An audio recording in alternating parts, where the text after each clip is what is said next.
Hello, everyone. My name is Jackson, My name is Ernest. and we are J&E Movie Reviews. Today we'll be talking about No Country for Old Men, a 2008 neo-western classic. Ernest, tell us about the movie. Well, the premise is pretty simple, Jackson. The movie follows the main character, Moss, who happens to be played by Josh Brolin, in a drug deal gone wrong.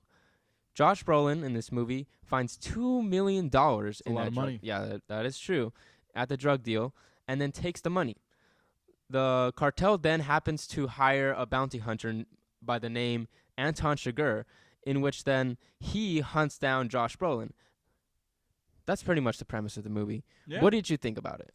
I thought the movie was really good. My favorite character by far was Anton Chigurh, played by Javier Bardem. The villain is one of my favorite movie villains of all time.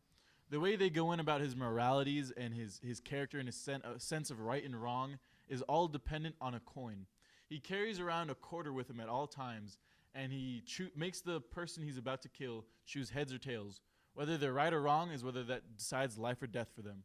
There is a specific scene at a gas station where Anton Chigurh walks in and, for no reason at all, asks the person to pick heads or tails. The old man at the gas station isn't sure why he's asking him to do this, and he says, "Well, what am I betting?" And Anton Chigurh says, "You are betting everything, and you have everything to lose." Of course, the old man is very afraid, and he decides to pick. I'm not going to say what happens in this scene because you'll have to watch it and find out for yourself. Yeah, I definitely thought it was a very powerful scene. Anton Chigurh in this movie just absolutely dominates the screen every time he's in it. But another character that I thought was really good that we haven't talked about yet was the sheriff, which is played by Tommy Lee Jones. I thought his performance was very good. He happens to be 2 steps behind Josh Brolin and Javier Bardem. It is very interesting to see the dynamic of him just following the trail of both of them and seeing his point of view. Although he has the least screen time in this movie, I thought his take on what was going on and just the whole premise of the movie was really interesting.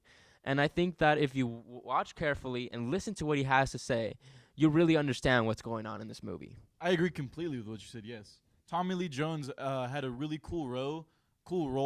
It was mainly him talking about the movie and how he ties in together the name of the movie with what's going on in the movie. And the symbolism behind that I thought was really cool to see. And I didn't even really notice what he was talking about until our third time watching the movie. So I thought that was a really interesting thing to figure out. So yeah, when you're watching this movie, make sure you pay attention because there will be things you will miss, like I did my first time watching it. But I would recommend this movie to anyone who's in for a long thrill ride. But if you're looking for a short movie with a lot of action, I'm sorry, but this movie is not for you. I would give this movie 9 out of 10. I would give it an 8 out of 10 personally. All right, well, this concludes our review for No Country for Old Men. Thank you for watching. Make Please- sure to like and subscribe. Yeah, see you next time. See you next time.